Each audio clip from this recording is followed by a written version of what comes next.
সময়ের সংজ্ঞাটা বড়ই অদ্ভুত। কখনো বলে সবুরে মেওয়া ফলে, তো কখনো বলে সময় কারো জন্য থেমে থাকে না। ভালো জিনিসের কদর নেই। মদ বিক্রেতারা এক জায়গায় বসে বিক্রি করে, আর দুধের বালতি হাতে বাড়ি বাড়ি যায় গোয়ালা। ছোটখাটো ভুলের জন্য যে চিরদিনের মতো ছেড়ে চলে যায়, ভালোবাসা তো দূরের কথা, সে কখনো পাশে থাকার যোগ্য ছিল না। একটা সম্পর্কে দুই ধরনের মানুষ থাকে, একজন অপেক্ষা করায়, আরেকজন অপেক্ষা করে। টাকা এক অদ্ভুত জিনিস, থাকলে সকল সমস্যার সমাধান করে দেয়, আর না থাকলে আপনজনদেরকে উপর করে দেয়। বেশি রাগ নিয়ে জীবনযাপন করলে তুমি কখনো সুখী হতে পারবে না, কারণ রাগ সবকিছু কেড়ে নেয়, কিছু দেয় না। মাঝে মাঝে তোমাকে চুপ করে যেতে হবে। ব্যাপারটা এই না যে তুমি তার কথার উত্তর দিতে পারছো না, ব্যাপারটা আসলেই যে তোমার কথা বোঝার মতো ক্ষমতা তার নেই। যা কিছু নিয়ে মন চিন্তা করতে বাধ্য হয়, কিছুতেই ছাড় পায় না, তাকে বলে দুশ্চিন্তা। সম্পর্কের সিঁড়ি পাঁচটি: দেখা, ভালো লাগা, চাওয়া, পাওয়া। এই চারটি সিঁড়ি খুবই সহজ। কঠিন পঞ্চম সিঁড়িটা, সম্পর্কটাকে টিকিয়ে রাখা। তোমার কর্ম আর ব্যবহারই তোমার পরিচয়, না হলে একই নামের মানুষ তো হাজারো আছে এই পৃথিবীতে।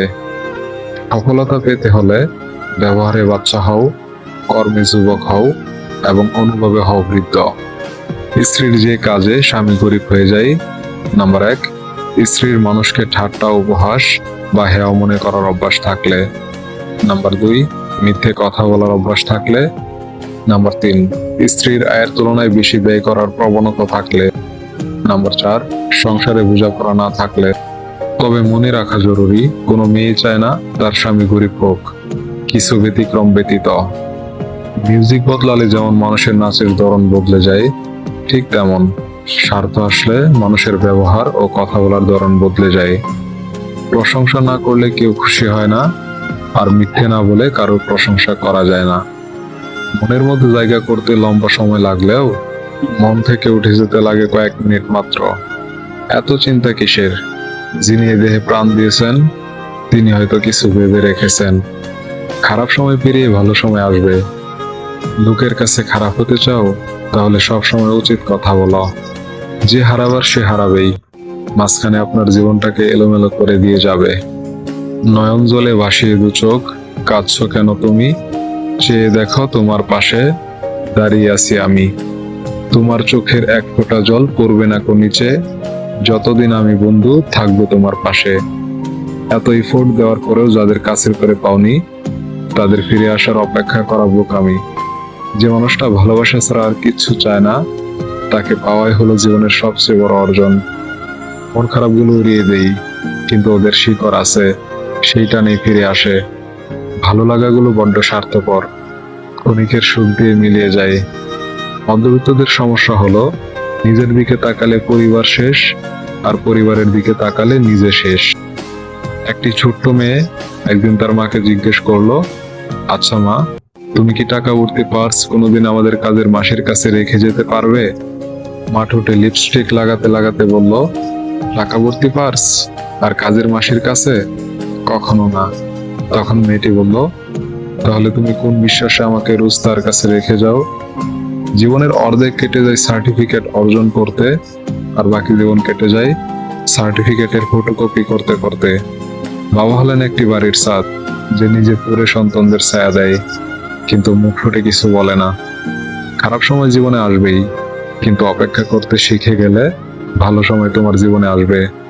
টাকার লোভ মানুষকে অন্ধ করে দেয়, আর ভালোবাসার লোভ মানুষকে নিঃস্ব করে দেয়।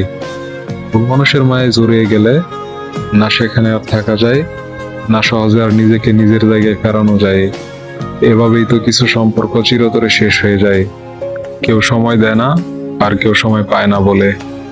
যতই মানুষ চিনবেন, ততই প্রাণীদের প্রতি ভালোবাসা বেড়ে যাবে। যত্ন করে রাখলে সবকিছুই সুন্দর থাকে, হোক সেটা জিনিস বা সম্পর্ক। সবাই হাসি চায় কান্না ছাড়া, কিন্তু রংধনু কি আসে বৃষ্টি ছাড়া? পৃথিবীর সবচেয়ে ভয়ঙ্কর শত্রু হলো সেই মানুষগুলো যারা তোমার বন্ধু অথবা প্রতিবেশী হওয়ার ভান করে। যাকে তুমি সবচেয়ে বেশি বিশ্বাস করবে, সেই তোমার জীবনের সবচেয়ে বড় ক্ষতি করবে। সময় থাকতে মানুষ চেনো। যে দুনিয়ায় আদি পিতা আদম হাওয়াকে শাস্তি স্বরূপ পাঠানো হয়েছে, সেখানে সুখ খোঁজাটা বোকামি ছাড়া কিছুই না। নারী এক অদ্ভুত জিনিস। তারা গরিব স্বামীর কাছে টাকা চায়, আর টাকাওয়ালা স্বামীর কাছে ভালোবাসা চায়। সাপ আর শোল মাছের মাঝে খুব বন্ধুত্ব, কিন্তু সাপ ছিল বেজায় অহংকারী। অহংকারের বসে সে কখনো ডানে কখনো বায়ে এভাবে হেলে দুলে চলতো। বরাবর সেই দুই বন্ধু একদিন ঘুরতে বের হলো। সাপ তার স্বভাবসুলভ রাজকীয় ভঙ্গিতে ডানে বায়ে হেলে দুলে চলতে লাগলো। এতে সাপের আর শোল মাছের সাথে চলতে সমস্যা হচ্ছিল। দুজনে চলার পথের প্রতিবন্ধকতা দূর করার জন্য শোল মাছ সাপকে বলল, বন্ধু, তুমি একটু সোজা হয়ে হাঁটলেই তো পারো। সাপ বলল, বন্ধু, যারে দেখতে নারী তার চলন বাঁকা। তুমি আসলে আমাকে দেখতে পারো না, তাই আমার চলন তোমার কাছে বাঁকা মনে হয়। শোল মাছ বলল, ব্যাপারটা আসলে তা নয়, তোমার বাঁকা চলার কারণে আমি তোমার পাশাপাশি হাঁটতে পারছি না। সাপ বলল, বাপ দাদা 14 পুরুষ ধরে আমরা এভাবেই চলে আসছি, আর তুমি আসছো আমাকে পথ চলা শেখাতে? একে তো শোল মাছের চেয়ে লম্বা বলে অহংকারে সাপের পা পড়ে না, তার উপর সাপের অন্তর ভরা বিষ। শোল মাছ যতই তাকে বুঝাতে চায়, তত সে ফুসফুস করে ফুফাতে থাকে। তর্ক বিতর্কের এক পর্যায়ে তারা জেলের জালে ধরা পড়ে। জেলে সাপকে মেরে সোজা করে ঝুলিয়ে রাখে। শোল মাছ তখন আফসোস করে বলল, বন্ধু, সেই তো সোজা হলি, তা মরণের পর। অহংকার আর অন্তর্ভরা বিষ নিয়ে যারা মানুষকে বাঁকা পথে পরিচালনা করেন, তারা আশা করি এবার একটু সোজা পথে চলবেন। মরণের পর সোজা হলেও কোনো লাভ হবে না।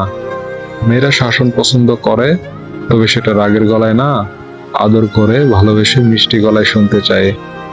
যে মানুষগুলো আমাকে সবসময় খুশি রাখার চেষ্টা করে, তারা আমার জীবনের শেষ পর্যন্ত থাকুক। সময় খুব চালাক। যৌবনের লোভ দেখিয়ে শৈশব কেড়ে নেয়, আবার অর্থের লোভ দেখিয়ে যৌবন কেড়ে নেয়। আমার প্রশংসা আমার পিছনে করুন, কিন্তু নিন্দা সবসময় আমার সামনে করুন। যদি আপনি সঠিক হন, আমি নিজেকে শুধরে নেব, আর না হলে দায়িত্ব নিয়ে আপনাকে শুধরে দেব।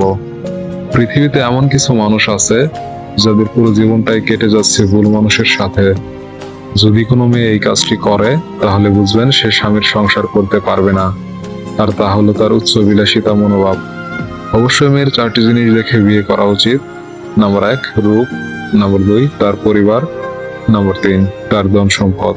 নাম্বার 4, নিজ ধর্মের প্রতি তার ভালোবাসা। দুঃসময়ে কারোর কোনো অপমান গায়ে মাখতে নেই। সুসময় আসলে তার ভুলটা চোখে আঙ্গুল দিয়ে দেখিয়ে দিন। কাউকে বেশি টেক কেয়ার করলে একদিন সে ওভারটেক করে চলে যায়। খুব ভালো লাগে যখন কেউ একজন শুধুমাত্র আমার মুখের হাসির জন্য কিছু করে। খুব আপন লাগে যখন কেউ আমার ছোট ছোট ইচ্ছেগুলোর দাম দেয়, সামান্য খুঁটিনাটি কথাও মনে রাখে। খুব স্পেশাল হয় যে কিনা বাদ দাও, ভালো লাগছে না বলার পরেও বারবার কি হয়েছে জিজ্ঞেস করে চলে, যতক্ষণ না তার কাছে সবকিছু শেয়ার করছি। আজকালকার দিনে এমন কোনো বন্ধু বা প্রিয় মানুষ ভাগ্য করে পাওয়া যায়। মানুষের কাছে কাঁদলে মানুষ বড়জোর আপনাকে সান্ত্বনা দিবে, আল্লাহর কাছে কাঁদলে তিনি আপনাকে সমস্যার সমাধান করে দিবেন। ভালোবাসা হলো একটি শক্তিশালী রাবার। যতক্ষণ দুজন টানতে থাকে ততক্ষণ তা বাড়তে থাকে, আর যখন একজন ছেড়ে দেয় তখন অপরজন খুব জোরে আঘাত পায়। রক্তের সম্পর্ক থাকলে আপন মানুষ হওয়া যায় না, বিপদের সময় যে পাশে থাকে সেই আপন মানুষ।